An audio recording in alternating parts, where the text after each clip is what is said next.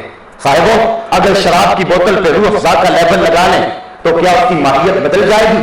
یہ اس بدماش شخص کی یادگار ہے جس کو سر زکریا خان نے جو ہے وہ حضرت سیدہ فاطمہ الزہرا کی توہین کی پاداش میں لاہور کے اندر قتل کیا تھا، اور پھر اس کی یاد میں 1 سال کے بعد اس کی برسی کے موقع پر ہندوؤں نے یہ کنچیاں اڑائی تھی، یہ پتنگ اڑائی تھی. آج ہم اس بسنت کی تقریب کو اپنے معاشرے کی تہذیب کا جزو لا ینفک سمجھتے ہیں اور پیلے لباس پہن کے بچیاں اور بچے، لڑکیاں اور لڑکے چھتوں کے اوپر شرابیں پی کے ناچ رہے ہیں. یہ کیسا دور آ گیا ہے؟ سوچیں ہم کس نبی کے غلام ہیں؟ سیدہ فاطمہ رضی اللہ تعالیٰ عنہا کون ہیں؟ میں نے استعمال کیا تھا کہ قیامت کا دن بھی ہوگا تو آواز آئے گی یا معاشر الجمع غضوا ابصارکم، اور محشر کے اندر موجود لوگوں اپنی نگاہوں کو نیچا کر لو، اس لیے کہ محمد رضی کی بیٹی فاطمہ کی سواری گزرنے والی ہے. تو جو اس خاتون جنت کو گالیاں دے تو اس کی جو یاد منائے، چلو ذہن میں نہ صحیح جب بتا دیا جائے کہ جناب یہ اس کی یاد ہے اور پھر بھی کوئی مصر ہو تو وہ اپنا انجام خود سوچ لے وہ کس جگہ پہ کھڑا ہے. تو اسلام نے ہمیں ان رسوم کو اور اس کلچر اور اس طرح کی تہذیب کو اپنانے سے روکا ہے. تمہاری تہذیب کسی علاقے سے نہیں پھوٹتی، یہ جملے غور کر کے سنیے گا. تمہاری تہذیب کسی مشرق یا کسی مغرب کی پابند نہیں ہے، تمہاری تہذیب کسی جغرافیہ کی پابند نہیں ہے، تمہاری تہذیب کسی علاقے کی ہواؤں، فضاؤں اور موسموں کی محتاج نہیں ہے. تمہاری تہذیب کسی قوم کی اداؤں سے نہیں پھوٹتی، محمد عربی کی اداؤں سے پھوٹتی ہے. خاص ہے ترکیب میں تجھے قوم رسول کی، تم نے وہاں سے تہذیب کا درس لینا ہے، تم نے وہاں سے زندگی لینی ہے، تم نے وہاں سے روشنی لینی ہے. آج میرے معاشرے کو کیا ہو گیا کہ ہم سب کچھ باہر سے لے رہے ہیں، صرف کلمہ ہی رہ گئے. لا یبقى من الاسلام الا اسمہ ولا يبقى من القرآن الا رسمہ مساجدهم عامرة وهي خراب من الهدى. ایک وقت آئے گا اسلام صرف نام کا رہ جائے گا، قرآن رسم کے طور پہ پڑھا جائے گا. اور آگے فرمایا مسجدیں زیب و زینت کے لحاظ سے تو آباد ہوں گی لیکن ہدایت کے نور سے خالی ہوں گی. یہ جملہ اگر تلخ نہ ہو تو مشاہدہ کریں، کیا ایسا نہیں ہے؟ میں غور کروں آپ غور کریں. جس دور کی نشاندہی کی گئی ہے کیا وہ دور آ گیا ہے بلکہ ہمارے اوپر مسلط نہیں ہو گیا ہوا ہے؟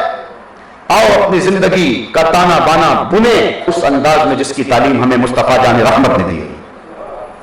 ہر چیز باہر سے ہم لے رہے ہیں.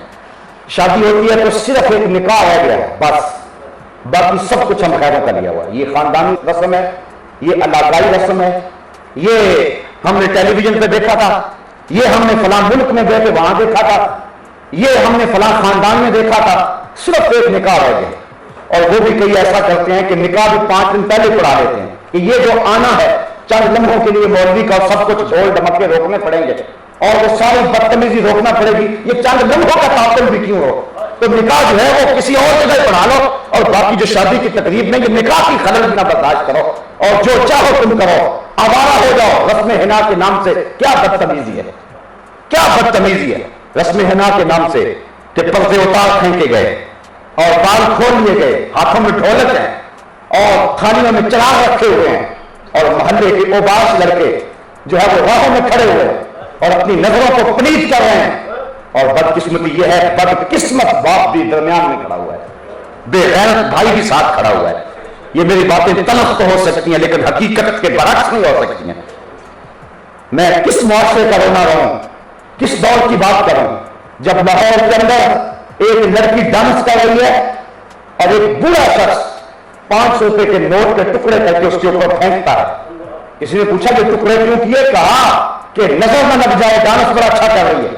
تو کہا تجھے اس کے ساتھ یہ کیا تعلق ہے؟ کہتا ہے کہ بیٹی ہے، یہ دور آ گیا ہے، یہ دور آ گیا ہے، اپنی حفاظت کر لو، دائیں بائیں سے دیکھ کر کے اپنی زندگی کی راہیں متعین نہ کرو۔ جب بھی زندگی کی راہیں متعین کرنا ہے تو مدینے کے نبی کو دیکھو، مرنے کی طرف دیکھ نہ جینے کی طرف دیکھ، جب چوٹ پڑے دل پہ مدینے کی طرف دیکھ۔ تو نے اس زندگی سے روشنی لینی ہے، اس زندگی سے اجالے لینے ہیں۔ وہ میں نے اس دن بھی کہا تھا کہ آج کل ایک فیشن ہے کہ لوگ کیا کہیں گے۔ ہر بندہ کہتا ہے کہ میں چاہتا ہوں یار ٹھیک ہے لیکن لوگ کیا کہیں گے۔ یہ لوگ تجھے جہنم میں لے کے جائیں گے، یہ لوگ تجھے رب سے دور کر دیں گے، یہ لوگ تیرے ہاتھ سے دامن مصطفیٰ کو چھڑا دیں گے۔ نہ لاکھ لوگوں کے پیچھے محمد عربی کی اداؤں کو اپنا لے، یہی تیری زندگی کا حسن ہے۔ یہ رسم حنا کی بدتمیزی، الیاذ باللہ، میں کیا کہوں، کہنے والی بات نہیں ہے جو کچھ ہو رہا ہے۔ جس ملک کے وزیر شاہی قلعے میں عورتوں سے تھپڑ کھا رہے ہو، اب میں اس قوم کا کیا رونا رہا ہوں، میں کیا کہانی بیان کروں اس قوم کی۔ واعظ قوم کی وہ پختہ خیالی نہ رہی، برق طبعی نہ رہی، شعلہ مکالی نہ رہی، رہ گئی رسم آقا روح بلالی نہ رہی، فلسفہ رہ گیا تلقین غزالی نہ رہی، مسجد مرثیہ کہاں ہے کہ نمازی نہ رہے، یعنی وہ صاحب اوصاف حجازی نہ رہے۔ آج کہاں اسلام کو ڈھونڈے، اسلام تو غریب الوطن ہو گیا ہے، اسلام کو تو ہم نے خوشی کے موقع پہ گھر سے نکال دیا ہے۔ ہم سارے بوڑھے جڑ جاتے ہیں، ماما نہ ہوا تو ماں کے چہرے پہ اداسی ہوگی، سارا خاندان جڑے اور ماما جی کو راضی کرے۔ میں نہیں کہتا نہ راضی کرو، ماما جی آنے چاہیے، صرف من کاتا آتا بات من ہارا مکا، یہ اسلام کی تعلیم ہے۔ چچا جی نہیں ہوں گے تو باپ کے چہرے پہ خوشی نہیں ہوگی، ان کو منا لو، پھپھی جان کو منا لو، نہیں ہوں گے تو باپ راضی نہیں ہوگا۔ میں کہتا ہوں مناؤ، ہاتھ جوڑ کے مناؤ، مجھے اعتراض نہیں ہے، لیکن چچا کو منا رہے ہو، ماموں کو منا رہے ہو، پھپھی کو منا رہے ہو، کوئی سوچے اللہ کے رسول کو بھی منا لے، کوئی سوچے کہ اللہ کے رسول کو بھی تو منا لے۔ اس وقت کہتے جی کیا کریں، منڈا نہیں مانتا، کیا کریں جی بس دور ہی ایسا ہو گیا ہے، کڑیاں ہی اپنی مانتی۔ ان کڑیوں اور ان منڈوں کے چہروں پہ تھپڑ نہیں مارے جاتے جو رسول پاک کے دین سے بغاوت سکھاتے ہیں۔ یہ منڈے کام نہیں آئیں گے، یہ کڑیاں کام نہیں آئیں گی، قیامت کے دن محمد عربی کی شفاعت کام آئے گی۔ اللہ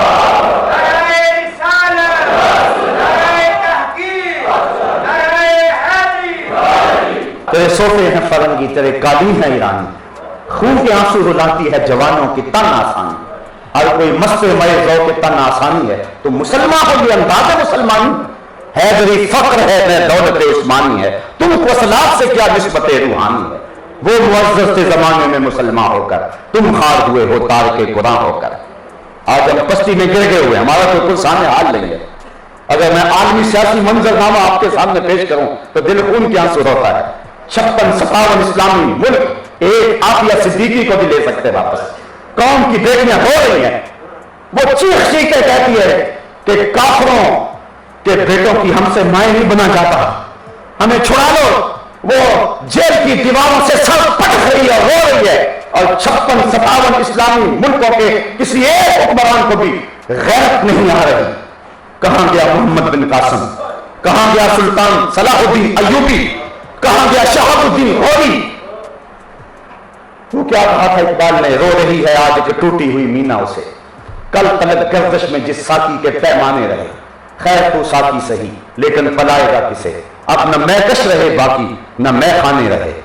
آج ہم کس جگہ پہ کھڑے ہیں، امت کی کیا حالت ہوئی ہے۔ گوانٹا ناموبے کے جیل خانوں میں تڑپتے سسکتے بلکتے اور زندگی حالتے لوگوں کا کسی کو خیال ہے؟ شتیلا اور صابرہ کے کیمپوں کے اندر سسکتے ہوئے نیم جان لوگوں کی کسی کو پرواہ ہے؟ کابل، کندھار، قلعہ جنگی، دشت لیلا، تورا بورا، تقریب، موصل، بغداد، القدس، کشمیر، غزہ، بوسینیا، چچینیا، صومالیہ، آپ دیکھیں تو صحیح، ہر سمت تمہیں لاشیں ہی نظر آئیں گی۔ تمہیں کبھی غور کرنے کا موقع ہے تو زندگی جیون بنی ہوئی ہے، زندگی تو قیامت بنی ہوئی ہے، ہمارے سروں سے بال نوچے جا رہے ہیں اور پھر ان زخموں میں تیزاب چھڑک کے تڑپنے کے لیے چھوڑا جا رہا ہے۔ یہ امت مسلمہ کا حال ہے۔ ابھی وہ شعر پڑھا جا رہا تھا کہ تیری امت کا حال عیسیٰ کی بھیڑوں سے بھی بدتر ہوا۔ آج دیکھیں ہمارے ساتھ گلے کاٹے جا رہے ہیں اور جب خون بہ جاتا ہے تو پیٹرول پھیپھڑوں میں بھرا جاتا ہے اور پھر اس کو آگ لگائی جاتی ہے، پھر جب وہ لاش تڑپتی ہے رقص بسمل کے تماشے کرتی، امریکی گنڈے اس کو ٹھڈے مارتے ہیں اور کسی کی حس بیدار نہیں ہوتی۔ ایک مسلمان بیٹی کو کتوں کے آگے پھینک دیا جاتا ہے، خونخوار کتوں کے آگے، اور اس کی چیخوں سے یہ ریس، یہ بدماش اور گنڈے لطف تشہیر کرتے ہیں اور کسی کی غیرت نہیں جاگتی ہے۔ اٹھانا پھر کوئی رومی عجم کے نالا داروں سے، وہی آب و گلے ایران، وہی تبریز ہے سب، کسی کی غیرت نہیں جاگ رہی، کس کس کا رونا رہوں، کس کس کی بات کروں۔ وہ کیا فارسی کے ایک شاعر نے کہا تھا، پمپا پجا پجا نہ ہم کہ ہما داغ داغ کہاں کہاں ہوئی رکھوں، جگہ جگہ سے تو خون رس رہا ہے۔ جس سمت بھی جاؤں لاشیں ہی بکھرے نظر آتے ہیں، جس سمت بھی جاؤں دکھوں کی داستان ہی نظر آتی ہے، اور ہم دیوانے ہو گئے۔ مغرب جہاں سے واپسی کی راہ تلاش کر رہا ہے اور ان کے دانشمند سر جوڑ کے بیٹھے ہوئے ہیں، خاندانی سسٹم تباہ ہو چکا ہے۔ اور پیپل ہوم کے اندر جو ہے وہ پورا باپ انتظار کر رہا ہے کہ میرا بیٹا مجھے ملنے آ جائے۔ ڈرنی کے ایک اخبار کے اندر ایک بوڑھے انگریز کی وصیت چھپتی ہے، وہ کہتا ہے کہ وہ کروڑ ارب پتی انگریز کہتا ہے جب میں مر جاؤں تو میری آدھی جائیداد چرچ کو دے دی جائے اور آدھی جائیداد اس میرے کتے کو دے دی جائے جو مرتے ہوئے ٹک ٹکی باندھ کے مجھے دیکھ رہا ہے۔ میرے اتنے بیٹے ہیں، اتنی بیٹیاں ہیں، لیکن کوئی اس وقت میرے پاس آنے کو تیار نہیں ہے۔ آج جس خاندانی سسٹم کی ٹوٹ پھوٹ کا وہ شکار ہوئے ہیں، ہم اس پر بڑھنا چاہتے ہیں۔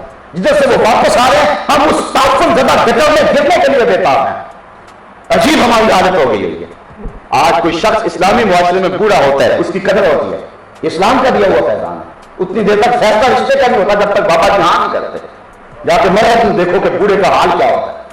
سال کے بعد ایک دن آ گیا مدر ڈے یا فادر ڈے، پھول لے کر چلے گئے سال کے بعد۔ اور میاں ہمارا تو ہر روز فادر ڈے ہے، ہمارا تو ہر روز مدر ڈے ہے، ہمارا تو ہر روز ٹیچر ڈے ہے۔ ہمیں کیا ضرورت ہے؟ آج ہماری قوم بھی جو ہے وہ کہتی ہے مجھے میسج بھیجے آج فادر ڈے ہے۔ میں کہ تمہارا فادر ڈے آج ہوگا، میرا تو روز ہوتا ہے۔ 2003 کے اندر گیا عمرہ کرنے کے لیے، واپس پلٹا، والد صاحب بیمار ہو گئے۔ 6 سال مجھے کتنے لوگوں نے کہا، 3 لوگوں نے میرے سے دھکے سے پاسپورٹ لے لیا اور 3 مرتبہ جمع کرایا۔ میں نے کہا نہیں ویزا لگے گا کیونکہ میرا حج تو روز گھر میں ہوتا ہے۔ اور جب والد گرامی اس دنیا سے رخصت ہوئے پچھلے سال اور اس مرتبہ بھیجا تو جو ہے وہ ویزا لگ گیا۔ یہ میں بات کر رہا ہوں ایک مثال کے طور پہ۔ ماں باپ ان کو روز دیکھو، روز آتے ہیں، بلکہ رخمائے محبت کی نظر سے دیکھو، مقبول حج کا ثواب ہوگا۔ شادی میں حضور اگر کوئی 2 مرتبہ دیکھے کہا 2 حجوں کا ثواب، پھر حضور اگر کوئی 100 مرتبہ دیکھے کہا اللہ بہت بڑا ہے۔ مطلب کیا تم دیکھ کے تھک جاؤ گے، وہ ثواب دیتا نہیں تھکے گا۔ ہمارا تو ہر روز فادر ڈے ہے، ہمارا تو ہر روز مدر ڈے ہے۔ تم کس تہذیب کے پیچھے لگے جنہوں نے 365 دنوں کے اندر ایک دن رکھا ہوا ہے باپ کے لیے، جنہوں نے 365 دنوں کے اندر ایک دن رکھا ہوا ہے باپ کے لیے، جنہوں نے 365 دنوں کے اندر ایک دن رکھا ہوا ہے استاد کے لیے۔ یہاں تو بیٹا جب گھر سے نکلتا ہے تو ماں کے قدم چوم کے نکلتا ہے، اور وہ اگر ماں کو ملنا بھول جائے یا باپ کو ملنا بھول جائے تو اس کا سارا دن بے چین رہتا ہے اور گھر پلٹ کر ماں کو سلام کرتا ہے۔ ہمارا تو یہ دین ہے، تم کس کے پیچھے دوڑ رہے ہو؟ کوئی اٹریکشن نہیں ہے جس تہذیب کے اندر تم اس کے پیچھے لگے ہوئے۔ تمہیں اشتہارات کی کثرت نے، مغرب نے جو مہم چلائی ہے اس نے دیوانہ کر دیا۔ ذرا جھانک کر کے دیکھو اس گٹر میں وہ کتنے تعفن زدہ ہیں اور نکلنے کی کوئی راہ تلاش کر رہے ہیں اور کوئی راستہ نہیں مل رہا، انہیں راستہ نہیں مل رہا۔ وہ پریشان ہیں ان لاکھوں بچوں سے جن کا باپ ان کو قبول کرنے کے لیے تیار نہیں ہے۔ وہ پریشان ہیں ان بیٹیوں سے کہ جو 13 سال کی عمر میں بچہ جنم دے دیتی ہیں، وہ پریشان ہیں اس اپنے دور سے اور انہیں مجبور ہو کے فیصلہ کرنا پڑا ہم جنس پرستی کا۔ جس معاشرے میں یہ پارلیمنٹ کے اندر گند پاس کیا جائے، کیا تم اس معاشرے کا حصہ بننا چاہتے ہو اور اس کو اپنے لیے آئیڈیل معاشرہ قرار دے سکتے ہو؟ لوگ بیرون ملک سے پلٹ کے آتے ہیں تو پھر تعریفیں کرتے نہیں تھکتے۔ میں کہتا ہوں یہ کیا تعریفیں سناتے، وہاں کے گند اور غلافتوں کا تذکرہ کرو۔ ان کا کیوں نقصان ہو گیا ہماری قوم کا، ساری بھاگی چلی جا رہی ہے۔ صاحبو اپنی تہذیب کو سیکھو، اپنی زندگی کے پیچھے آؤ اور زندگی کا حسن تلاش کرو، اور زندگی کا حسن تمہیں کہیں نہیں ملے۔ اس کو کہتے ہیں جدت۔ اگر عورت لباس پھینک دیتی ہے، دوپٹہ اتار دیتی ہے، تو اس کو جدت نہیں کہیں گے، یہ تو قدامت ہے۔ آپ پڑھے تاریخ جاہلیت کی، وہ برہنہ طواف کرتے تھے کعبۃ اللہ، یہ تو جہالت کی طرف جانا ہے۔ اسلام نے اس کو جو عروج دیا ہے، وہ پردہ دیا ہے، حیا کی چادر دی ہے۔ عورت برقعے کو اپنے لیے قید خانہ نہ سمجھے، میری بہن یہ تیری آبرو کا پہرا ہے، یہ تیرے حیا کا تہور ہے، تیری چادر تیری آبرو کا پتہ دیتی ہے، دور سے پتہ چلتا ہے شریف زادی آ رہی ہے، یہ اپنے لیے عزت کا نشان سمجھ۔ آج مرد گھبرایا ہوا ہمارے حجاب سے، اور اگر کوئی عورت حجاب کرتی ہے تو اس کو گولی مار دی جاتی ہے۔ میاں تم آزادی اظہار کی بات کرتے ہو، جو جون سا لباس پہننا چاہے اس کو پہننے دو، لیکن وہ گھبرا گئے، کھوکھلا ہو گیا ان کا معاشرہ۔ لیکن ہم ہیں، ہماری ابھی تک آنکھ بھی کھلی۔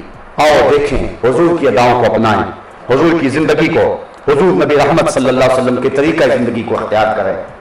آج حال یہ ہے کہ بیساکھی ہوتی ہے تو ہم گھر میں مٹھائی لے کے آتے ہوتے ہیں، یہ مٹھائی ہے بیساکھی کی، ہمارا کیا تعلق ہے ہم سے؟ یہ آپ نے نوائے وقت کے اندر چند دن قبل پڑھا، ایک عورت نے بچہ اٹھایا ہوتا اور اس نے کرشن کا لباس پہنا ہوا تھا، وہ پیلا لباس کرشن کا، وہ کرشن ان کا دیوتا ہے، اور وہ اتنا کمزور دیوتا تھا کہ اس کی بیوی کو اغوا کر لیا گیا کہ اس کو ہنومان کی مدد لینی پڑی، اور پھر جا کے بیوی واپس ملے، لیکن بیوی پھر بھی اس دیوتا کی بیوی پھر بھی اسے تعلق رکھے ہوئے تھی۔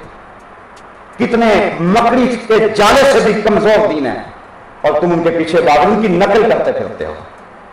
تمہارا دین کتنا خوبصورت ہے، کتنا خوبصورت دین ہے تمہارا، وحی کے نور سے روشن دین ہے تمہارا، محمد کی اداؤں کے سانچے میں ڈھلا ہوا دین ہے تمہارا۔ یہ دین ہے وہ روشنیوں کا ایک منبع اور مصدر ہے۔ زمانے میں اگر روشنی لینی ہے تو آج بھی آئے محمد عربی کی چوکھٹ سے اس کو اجالے ملیں گے، در در بھٹکنے کی ضرورت نہیں ہے۔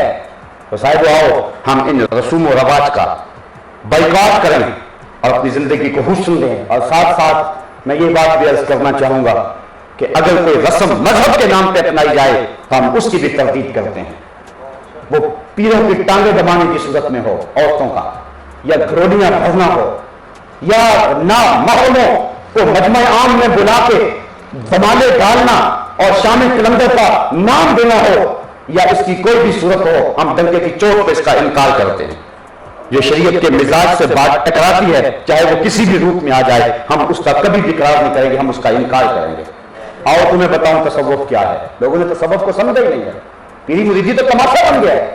فلک نے بخشی ہے انہیں خواجگی، جو جانتے نہیں روش بندہ پروری کیا ہے، جنہیں پتہ ہی نہیں ہے کہ طریقت کس کو کہتے ہیں، جس کو پتہ ہی نہیں ہے کہ پیری مریدی کا اسلوب کیا ہے، جس کو پتہ ہی نہیں ہے کہ من کے محاسبے کی کیفیت کیا ہوتی ہے، جس کو پتہ ہی نہیں ہے کہ اندر کی ستھرائی کیسے ہوتی ہے۔ حضرت داتا صاحب کشف الموجود میں فرماتے ہیں لیس التصوف رسوما ولا علوما، تصوف چند رسموں کا نام نہیں ہے، مختلف رنگوں کے پٹکے پہننے کا نام تصوف نہیں ہے، ڈھول کی تھاپت پہ ناچنے کا نام تصوف نہیں ہے، محمد عربی کی اداؤں کو ماننے کا نام تصوف ہے۔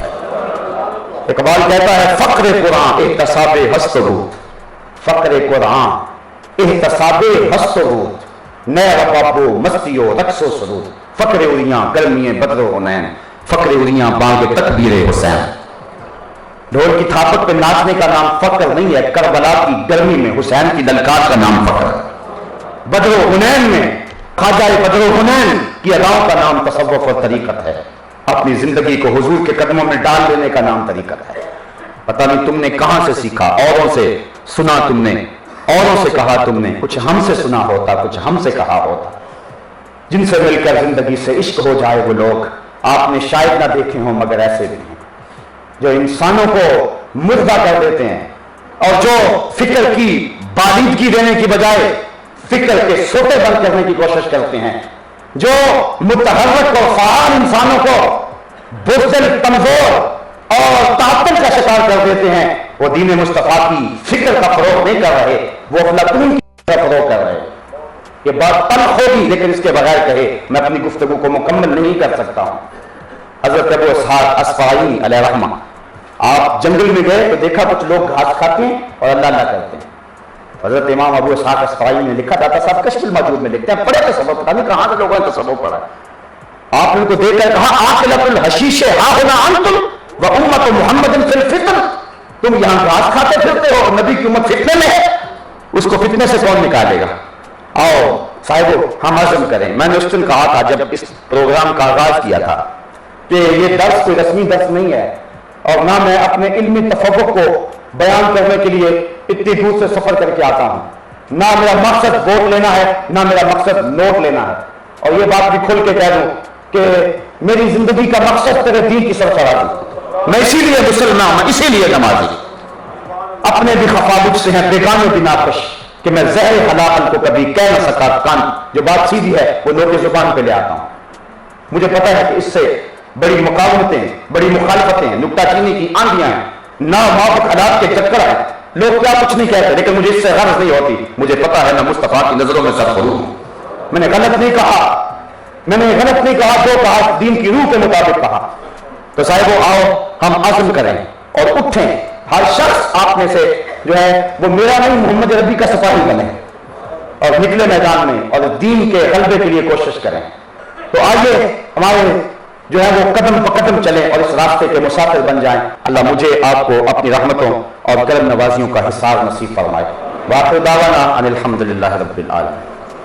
آفاق کے ہر گوشے میں قرآن سنا کر دم لینا، اب رکنا نہیں، اب تھمنا نہیں، فردوس میں جا کر دم